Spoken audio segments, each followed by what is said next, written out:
your only job at a 40 million plus company is recruitment. It's like I said, I think people just naturally resist it because they built a business, and like you're always trying to think of ways, I don't need this extra person, or I can find somebody junior and they will grow with the company. That's not a reality, unfortunately. Wow, that's a big slap in my face. Why is that? Hey bootstrappers, welcome to Bootstrap Stories, the podcast where founders, marketers and thoughtful leaders share the most actionable tips on building a successful business. After meeting with hundreds of bootstrappers in the past years, I figured out that we all struggle to grow our businesses. But the truth is that most of us don't know where to ask for help or advice. That's why I decided to start this podcast, to give you all the keys to succeed at every stage of your business. All the tested strategies for solving your struggles and taking your business to a new level. No fluff, no bullshit, only a real talk between friends that help each other succeed. Today, my guest for this episode is Andrew Paquette, CEO and co-founder of Maropost. Hey Ross, thanks a lot for joining us on the Bootstrap Secrets. Yeah, thanks so much for having me. I'm super excited to chat about Maropost, and before doing the intro, I'd love for you to give us a bit of an overview of when you started and where you're at right now. Yeah, absolutely. So we started back in 2011. I mean, business has been exceptional. I don't know if you know the backstory, but I originally started the company to have more of a lifestyle business. So I was working in the software industry, and I was going to have maybe 10 customers, do $500,000 a year in revenue, sit by the pool. And, I was always very keen on the product side. So we definitely didn't stop developing. But, coming to around 2014, 2015, the revenue of the business just skyrocketed. We went from about 300,000 in revenue to 26 million in revenue. Wow. in about 28 months. And we only had about 15 people in the company around, at that time, or 12 even. So we grew exponentially. I was the sales rep, the support rep, the finance person, and so on. But so now we're 330 people, give or take, operating in 4 key geographies, so North America, Australia, New Zealand, and now as of late into Europe as well, where I'm based, just the same. So it's been a really exciting journey, that's for sure. No, that's crazy. And what's your current kind of ARR? So we're over 50, under 100. Okay, I like that. Yeah. Awesome. And so when you reached that 26 million in 2014, was it, or 2015? No, so that would have been 2020. It would have been 28 months around. So it was 2016 into 2017. Okay, and at that time you were just 20 people or something. Yeah, correct. That? Yeah, exactly. That's crazy. So what was kind of the biggest challenge transitioning from being 20 people up to right now where you're 300 employees? Absolutely. So, I mean, for us, it's been, a decent journey, 7 years or so, from that state. And it was really just a lot of the infrastructure that's required. But, as a scaling business, we're still going through that today. We're still upskilling our people. We're still hiring people who have, a much more executive centric focus, or I guess you could say more scaling focus. So that was a really big area of the business, is in, it's really one thing to go from 0 to 5 million. There's all this conversation, 0 to 5, 5 to 20, and so on. I think this is the hardest time because it's not about me anymore. I'm not selling the customers. I'm not managing tickets and so on.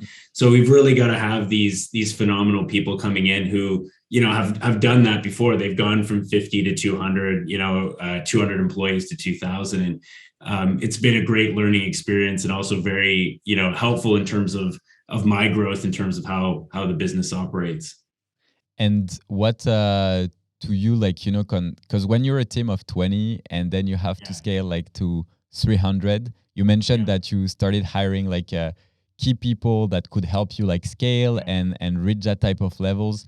But what was kind of do you feel there were, I don't know, a milestone that you reached that felt kind of weird, or time where you didn't really have your role evolved? And how did you actually train yourself to grow at the same time as the company, if not faster? Yeah, that's the, I mean, I wouldn't say it's the easy part. The easy part is growing with the business if you're the founder of the business and so on. I shouldn't say it's easy. It's not easy, but that was pretty easy for myself. What is or has been difficult is again that approach you just described, right? When you're 30, 40, 50 people, right? You're a little family, you have conversations about product development. It's so much easier to take that approach. And then when you're 300, and as I said, it's not about Ross's view on a feature being built or a customer segment or entering into a new market. It's really having the ability for you to influence the people supporting or building the business, who are then supporting the people below them, and so on and so forth, which then gets you down to the customer. And within the market, the software or SaaS market, there's so many 30, 40, 50 person companies. But when you think about the numbers or the disparity between those two, there's not that many in this really kind of scale up arena. And that shift, I guess, back to your question, from the 40, 50 family style business or operating model to the 300 more institutionalized model, it's very different. And you go through a lot of pain through all those steps of trying to get there. You hire the wrong people, you hire the right people. So there's some pros and cons there. You don't spend enough time on the infrastructure of the business, some of the systems and systematic and process and procedure. Everybody's different because they have the things that they like and they don't like. And I guess for us, it was a very stepped approach. And now when I look back, a lot of, areas of pain, but, there was definitely so much learning taking place. And what was for you like the top 3 challenges that you had to overcome going from 50 to 300 people? Yeah, I mean, the people is number one. Hiring the right people, firing the wrong people.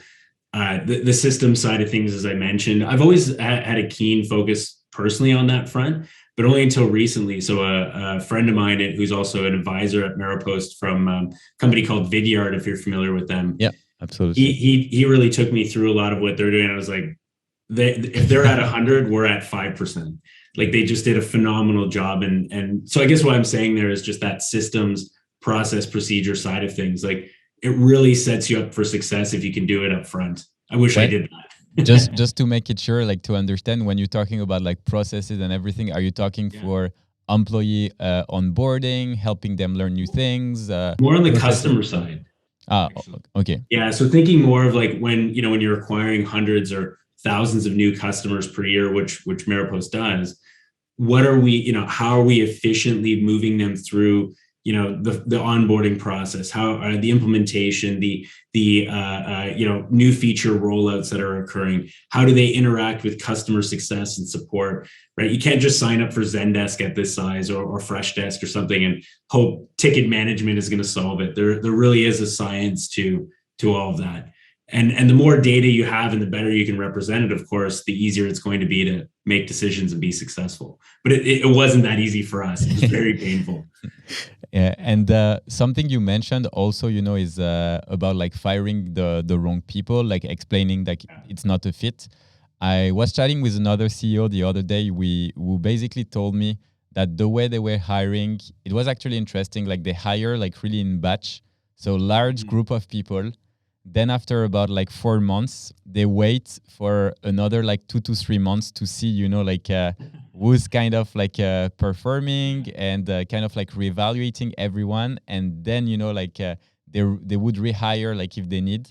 What's kind of like your process, or what have you seen working well whenever it comes to hiring? It's a tough question, because hiring is very difficult right now in the market for everybody. It doesn't matter if you're software manufacturer, everyone. Where we really focus on is that experience aspect, right? So I think we're in this stage, and we're definitely in the stage right now where people are moving up in their roles. People are moving jobs on literally like an annual or even 6-month basis, which I don't agree with, of course, but to each their own.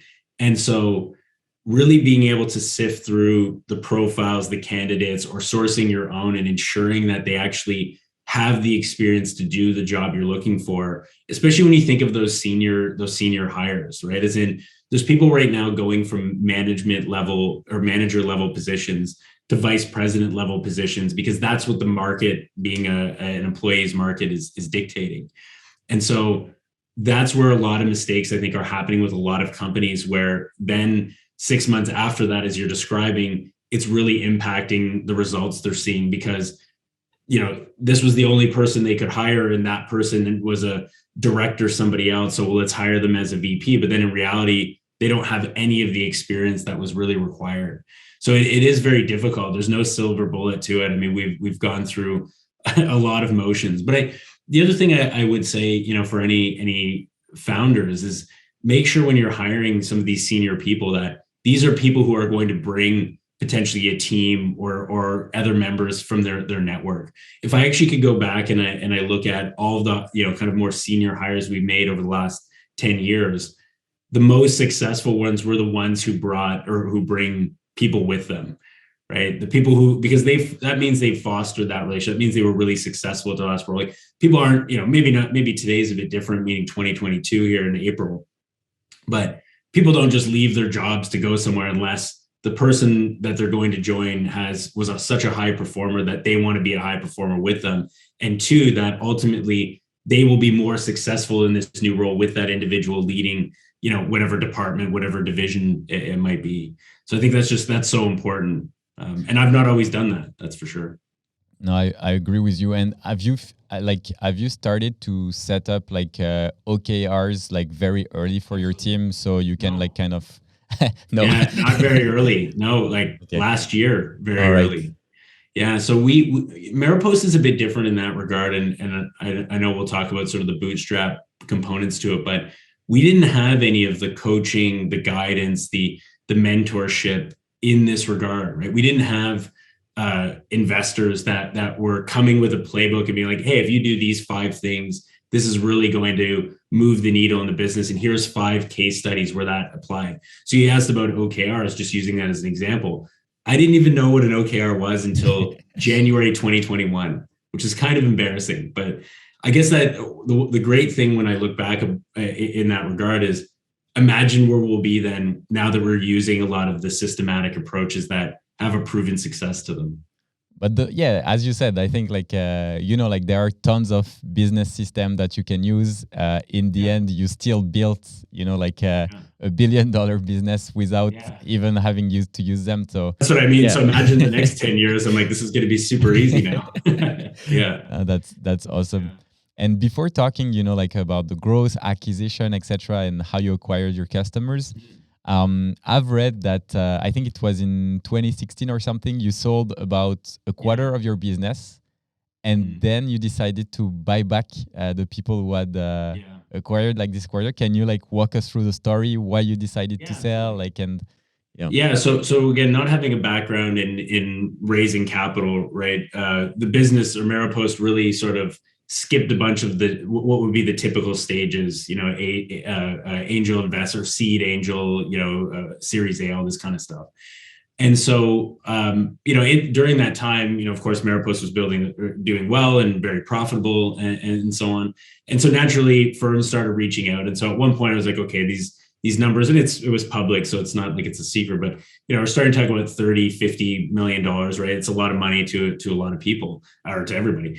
And so I couldn't really ignore it anymore. And so anyway, we went through a bit of a process. We spoke to about 120 firms, which was far too many back then. But ended up meeting a great group of guys who really wanted to come in and ended up doing so, of course. And so the issue that we ran into was more of a philosophical one, because Maropost was a fast-growing, profitable business.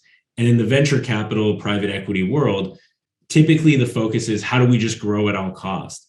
But I don't come from that background. I come from the background of building a long-term sustainable business. And whether that business is doing 10 million in revenue or 10 billion in revenue, frankly, I will always stick to those philosophies, because again, I'm not betting, the business on growing by 200% or so on.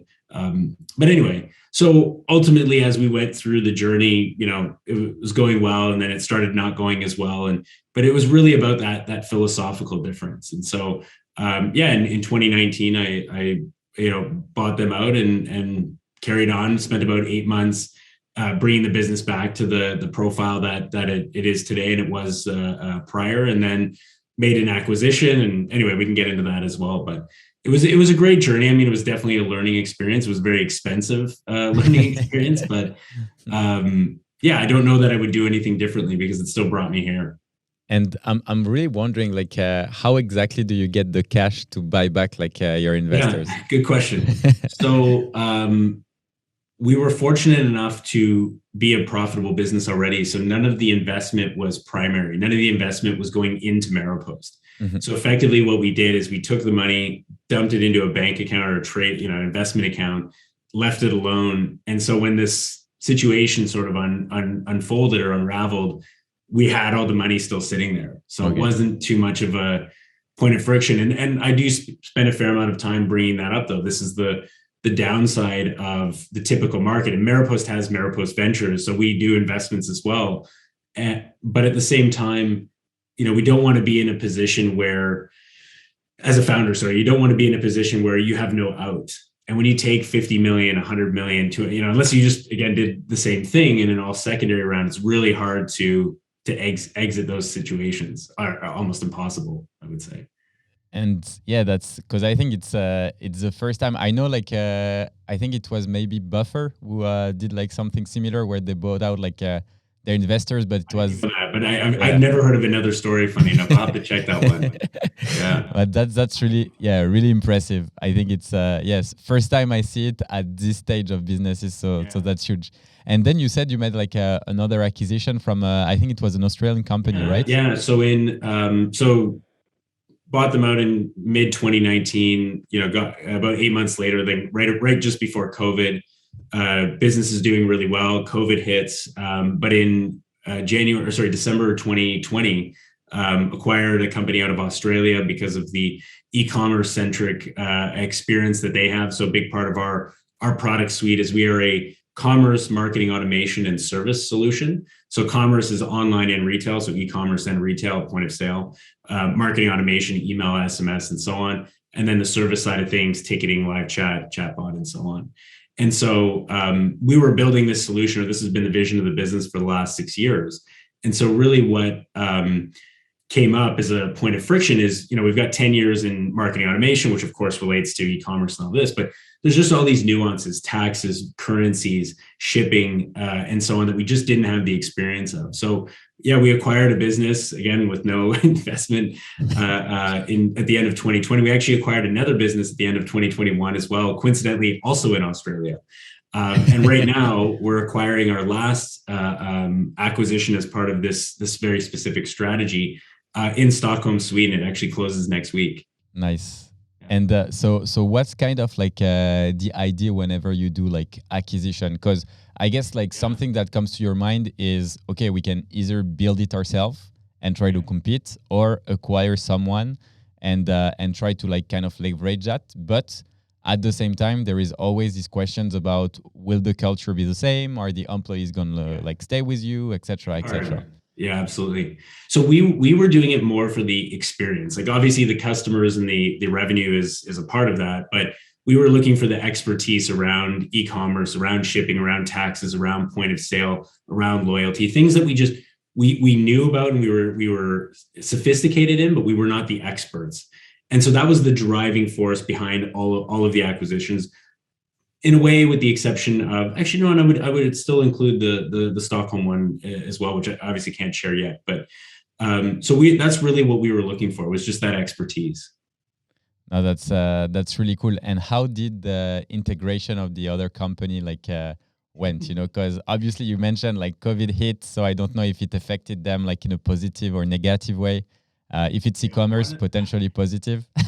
Yeah, one went really well, one did not go really well. I will say.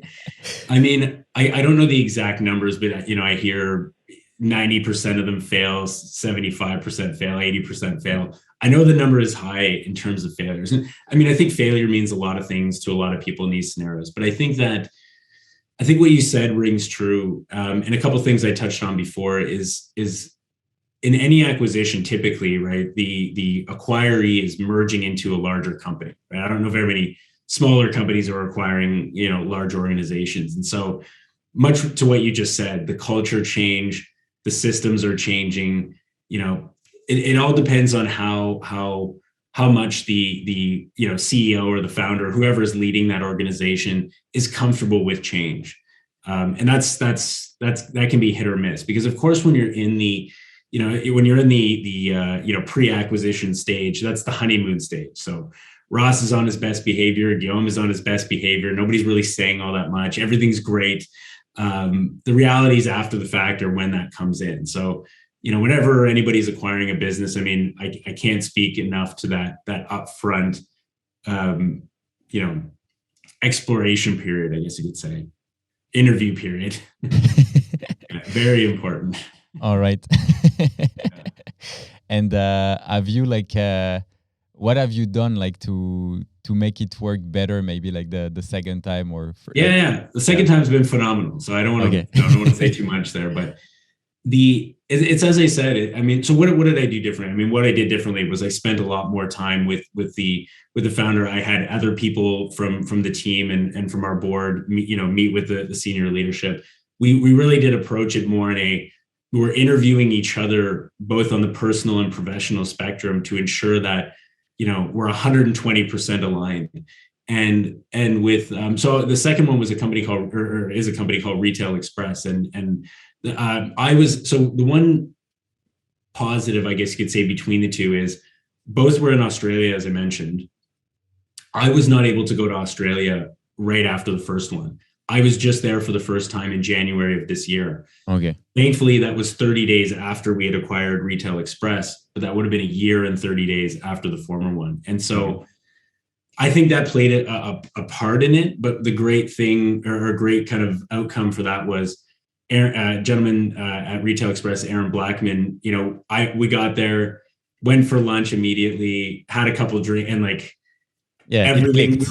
We were even more aligned than prior. And I don't know if that would have happened or could have happened with the initial acquisition, but that's what happened on the second. So it was very, fortuitous, or the stars certainly aligned in that regard. No, but that's really great. And I think something I've seen also when you sell your business is once it's sold, it's you never know what can happen, because everything you said, during the interview, in the end is also based on trust, because people are going to make you recommendation, etc. But as a buyer, you might have also different strategy. You might want to change a few things. So I guess it's always complex, but yeah. I think being upfront on that and that piece was, and we certainly were very upfront about what we wanted to do, how we wanted to do it. But I think that it comes down to having that more broad interview, relationship building strategies. And it's not just Ross and Aaron in this case. It's, Ross and Aaron and our respective teams and our advisors and our board members and so on, that really allow you to ensure, again, much like you do in an interview process, that, hey, this is we're 99.9%, success rate. 100 would be ideal, but nothing's ever 100. And so that I think was really just very helpful, I suppose. No, that's cool. So if you had to redo this, apart from maybe the I wouldn't interview, do it any different. Yeah, even the one that didn't go as smooth. Yeah, just for the learning experience. No, not for the learning experience. It was still a great business. I mean, had its pros certainly, and had its cons just the same. But we knew enough about the business. As I said, things could have gone better on the people side of things. But I would still do it. And I'm also curious on a purely MRR, revenue perspective, because you're adding obviously a top line to your existing revenue. So because you were the company growing potentially the fastest, when you do this merger and acquisition, you kind of keep the same multiple while adding more revenue. Was it one of your strategies to kind of grow through acquisition, Like, do you see it as a long-term strategy, or is it more like opportunistic? No, I mean, as it pertains to valuations, acquired revenue is looked at differently than organic revenue. Mm. It's not even half. It's like maybe 10 or 20% difference. And this is why you see, it's maybe a bit difficult today, like literally today with watching the public markets. But when you look at a company that's growing by acquisition, let's say two businesses doing 100 or let's say 500 million in revenue. One's growing by acquisition, one is growing organically. The organic one is going to be, a 10x multiple at a minimum still today. The acquisition one is going to be a 2x multiple. Oh, okay. That's interesting. So very different. Yeah. I've spent a lot of time analyzing this, not for us in particular, but more for, just out of interest in how companies are growing in that regard. So we weren't looking to grow by acquisition. That wasn't, like I said, that wasn't the strategy. Our vision from the product perspective has been the same for 6 years. This is just, we needed that to get there faster. Otherwise we'd be, another 10 years in terms of just knowledge building and understanding. And I think I've seen somewhere that you are actually doing another secondary round or something like that. Yeah, I don't know if I said that. Oh, yeah, I guess I did. Yeah, so we're doing, this is a bit different. So trying to remember what I have or haven't shared. So we're not doing any. We're doing something in that regard, basically in the secondary sphere that relates also to building a global community of individuals. And when I say global community, I'm not talking about like 20 people here. I'm talking about like 300 different parties who are getting involved with Maropost now to help continue to grow and build that journey from a geographical perspective. And so when I say geographical, I'm saying that, we want to have 80 people in Australia, New Zealand, and 120 people in the US and Canada, and, another 100 people in Europe who are part of that ecosystem. But, given the opportunity to join for the long-term growth of the business. So is it more like 300 like angel investors, like as individuals, or Yeah, something like that. Yeah. All right, that sounds like super hard to organize. How are you handling it? Yeah, this is probably one of the first times I'm going to refer to another product. So we were doing it on a spreadsheet, as you can imagine, to start, which was super painful, and then we found a product called Founder Suite, actually, and it was perfect for us because of the volume in particular. And it's a small company. I believe the founder's name is Nathan. Anyway, Nathan something. And yeah, it was a perfect tool for us to aggregate everything and work on mass communication. Actually, and what we were looking for, because again, we're not just going to send out Outlook emails with updates and requests and so on. They've got a whole communication system built into it. So that was really really helpful. And this is how basically like you keep people informed of like what monthly, you send them like the monthly reporting, etc., to kind of like warm them up before like the actual investment. Exactly. Well, that too, but also more importantly to make requests, right? So we can target everybody who's in Sweden, as an example. Okay. We need a referral or a relationship or a connection to this company, or we want to partner with these guys who can help. So it's really based on that strategy. I'm not super exposed on this front, but I don't know of anybody actually who's actually done this before. I don't know, and I don't know everybody, but I'm very excited about this model being part of our journey and our strategy. Much like it seems like everything we do is different or the opposite. But that's good. I mean, this is how you create. So far, so good. Yeah. No, that's really awesome. And I want to go back a little bit, about the acquisition process. So, like how do you acquire customers? How did you got started? Can you maybe let us know a bit more about who's your ideal customer profile? What's the typical average customer value? Yep. So our ideal customer is a mid-market e-commerce and or retailer. So can be either direction where they're coming in. So we have retailers who have hundreds of locations. That's the core of the business. And obviously now with COVID, they're online as well. Or we have, $200 million revenue customers who are 100% online. And of course we have other verticals. We have publishing customers, we have automotive, we have all across the board, but that is our target client. Our average customer pays us around $1,300 per month, so around 16,000 or so per year. And what was the other part of the question? Yeah, I was just wondering, like the ACV. Yeah. Yeah. Sorry, ACV. Yeah. So average Customer value. average ARR or ARPU, whatever term you want to use, is around the 16,000. And our goal is to bring that to about 60,000 US dollars. Okay, so you're going up market, or? No, it's not so much about going up market as it is the cross-selling through the application, because we have these three distinct areas. So customers come in through each areas. And so that is the piece that really allows for that expansion revenue to occur. And that's the most important, I guess you'd say, factor in how we plan to build the business or grow the business. And do you have like dedicated teams for upsell, or is it like everything within the product? And today we have more dedicated teams for it. The goal is to have the product do more of the work for you. So Guillaume wants to add more users, wants to add more volume, wants to add Service Cloud, wants to add retail. He can do all of that in the platform. And if he really wants, help or guidance or what have you, of course, the team is there to do so. But that's the process we're working through right now. No, that's really interesting. And that'll be a great I've never really shared this before, but that'll be the process from, 60 million to 600 million in revenue. That's how you build a real scaling organization, in my opinion. Like having a lot of cross-sell, you mean, or upsell within the product? Yeah, you need the ability, like a big area of focus right now from the, in the investment community is certainly the net revenue retention side of things. I don't think that's going anywhere, but it's just become more of a focus.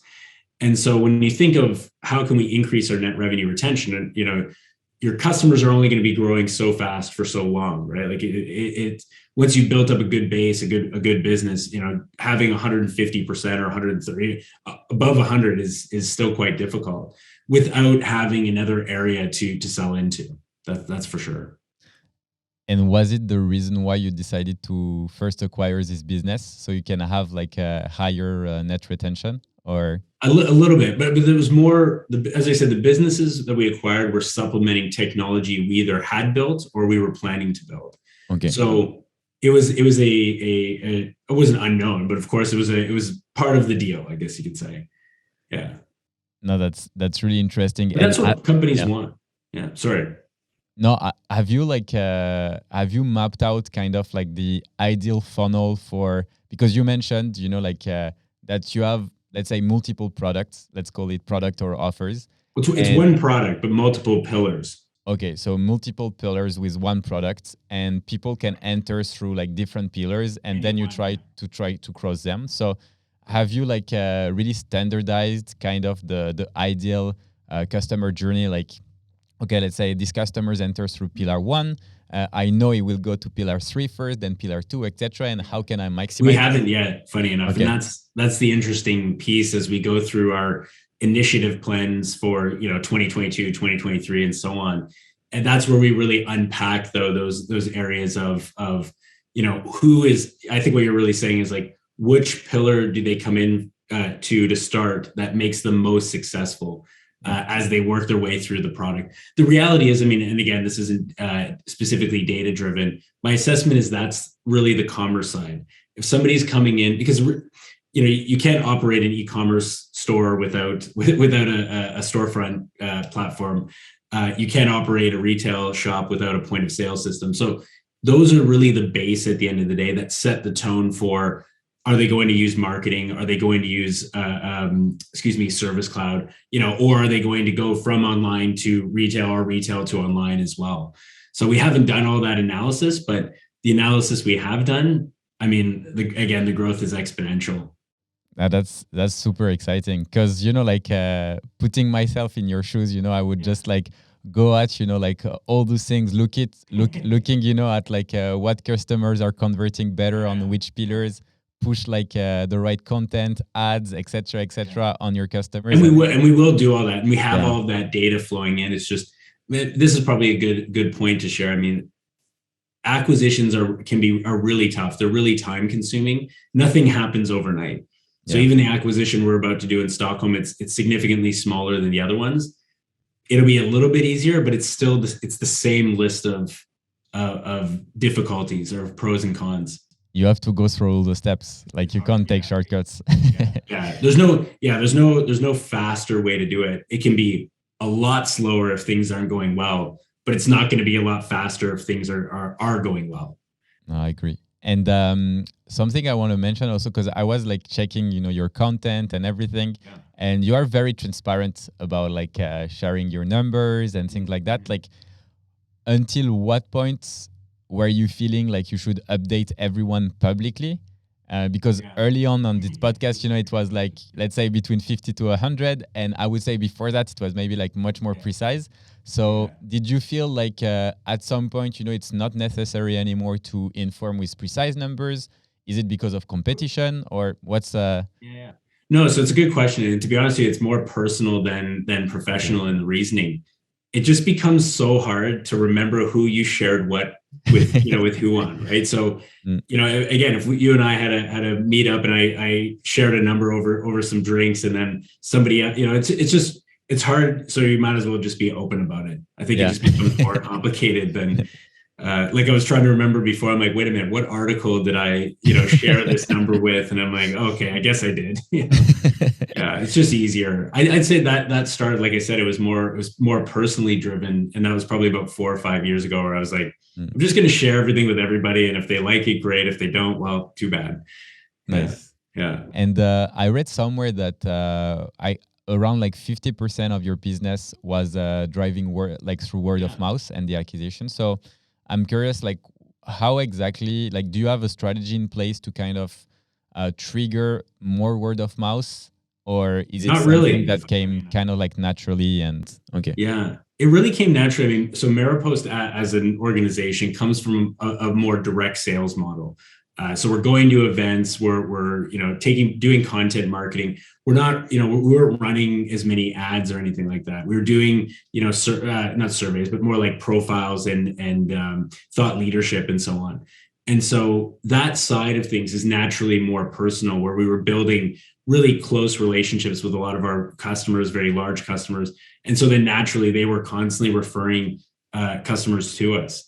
So now, though, where we are as a business is there's definitely a split. So we're still probably about 70, revenue wise, probably about 70% comes from the direct sales side. But the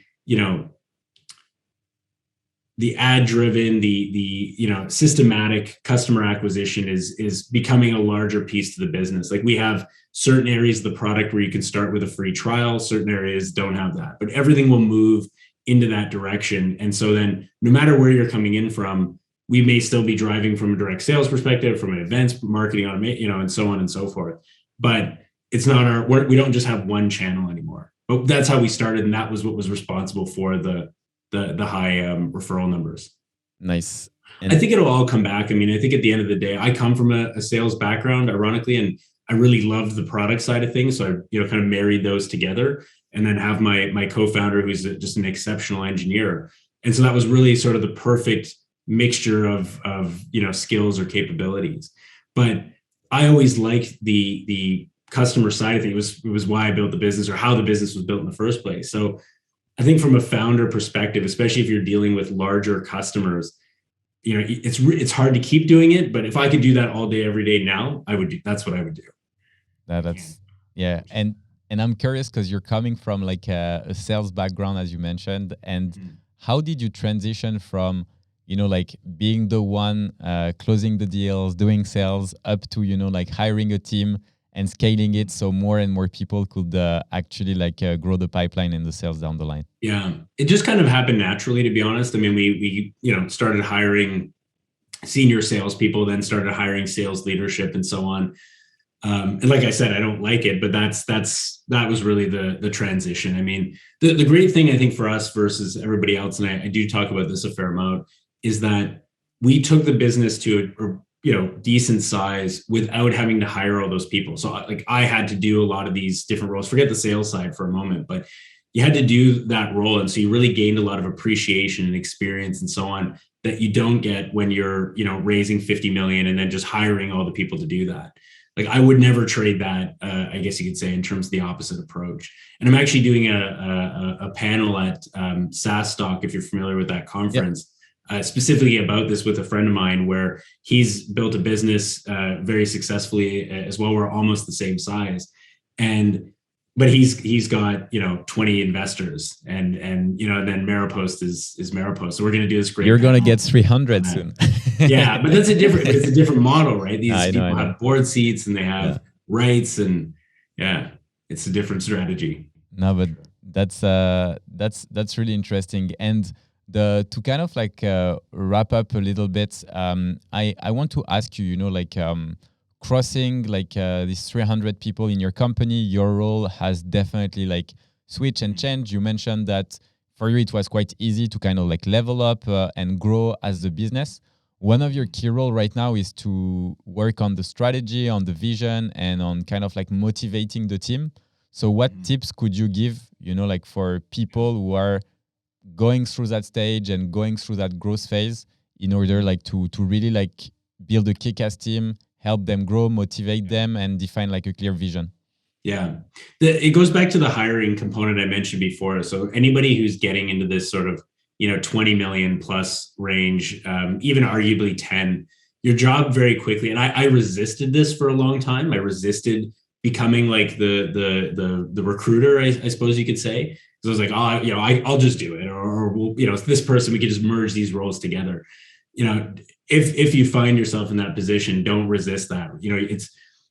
I will say, so we hired, for the first time ever, our first, real CFO just last week. So she's 9 days in.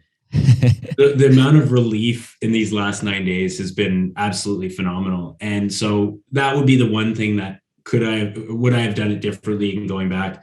I would have invested another $100,000 into the right hire that can truly take the business, because that also changes the whole dynamic of the team, number one. And I'm not just talking about the CFO, whether it's a chief sales officer, chief revenue officer, the people who really are experienced in these roles remove so much of that pain and that struggle from the founder, from the CEO.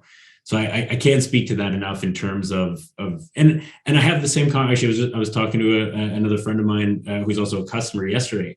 $35 million business, hired a kind of junior director of finance to be his CFO, and he's like, do you think this will work? I'm like, absolutely not. Like you need somebody who's spent like 12 years at a public company, in a mid-level position, and then went to work at a scale up for the next like 4 or 5 years. And I'm really defining the resume of the CFO we just hired. But it was a funny conversation. I'm like, clearly he's thinking the exact same thing I am, and totally different businesses or different markets, I guess you could say. And how much time do you spend as a CEO to kind of like headhunt, look for these talents, network? Because you last could go week, through like not very much. This week, 100 times more. Okay.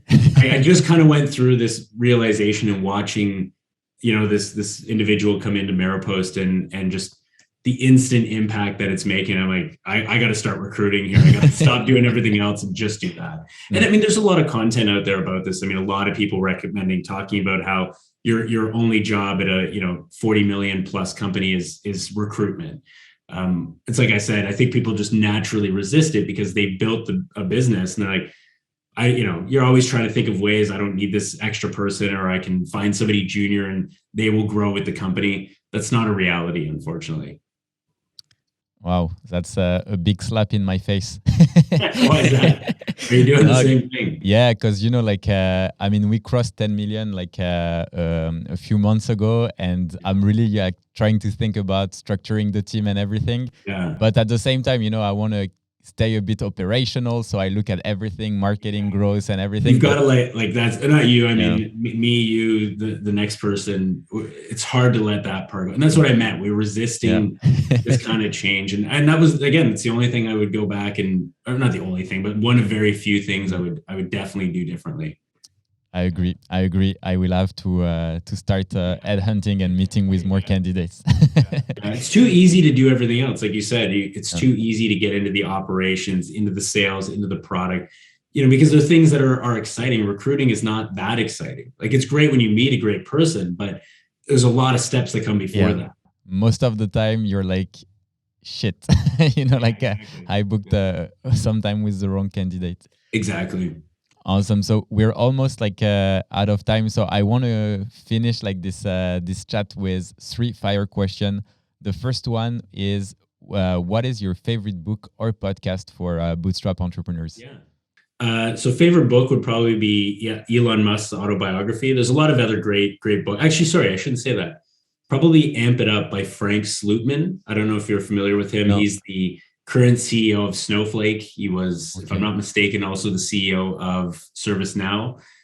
Phenomenal book, really resonates with hard charging founders who are looking for growth and aggressive team strategies at all stages of building a business. And on the podcast side of things, I don't listen to that many, so I should just say this one. Awesome. We'll put this. Who's your favorite bootstrap founder and why? I mean, so there's not that many, right? That's the funny story. I mean, at scale, I mean, I've really admired what, and they've just sold, but what Ben Chestnut, ironically, we don't know each other, did with MailChimp, which they just sold for $10 billion to Intuit. I think they've been around for 20 years. They were doing, I'm going to get these numbers a little bit wrong, but I think about $500 million in annual recurring revenue. That's no. They were about $1 billion in revenue, $500 million in profit. $500 million in profit. Yeah. So I don't know anybody doing that. I guess you could say. I would have to say him. I mean, just because, they did such a great job with that company. No, it's huge. And what's your favorite thing to do to regain energy during tough times? I'd have to say anything that involves sunshine and warm weather. I have to be in some, I mean, I'm in Sweden now. It's not that warm. You're in Sweden and from Canada. Come on. And I'm from Northern Canada as well, where it's really, really cold. That's the only way. Even if I'm at my desk, if I'm looking outside and there's sun and the ability to be outside or go for a run is very accessible, that's the fastest way I generate, kind of positive energy, I guess you could say. No, that's great. I'm aligned with that. And where can people follow you and follow the journey of Maropost? So certainly, I mean, Maropost.com, obviously from the company perspective. I used to be more active on Instagram, which was just at Ross Andrew. I'm a little more, probably there. I mean, then LinkedIn obviously would be the best. Certainly everything that we do at Maropost goes up there, thoughts, feelings around building business and executing and bridging the gap between, living the founder life and making good decisions is always coming up on LinkedIn. That's for sure. Awesome. Well, Ross, it was a pleasure having you on the podcast. Have an awesome day and let's keep in touch. Excellent. Thank you so much. Thank you for listening to the Bootstrap Stories, the only podcast where bootstrap entrepreneurs share their journey in all transparency. If you enjoyed this episode, don't hesitate to leave us a review. And in case you want to see the interview, all episodes are live on the YouTube channel. Check out the link in the description and hit subscribe if you haven't already. Have an amazing day and make sure to also join us in our amazing Bootstrap community where we all helped each other to become successful and grow a profitable business. Take care and talk to you soon.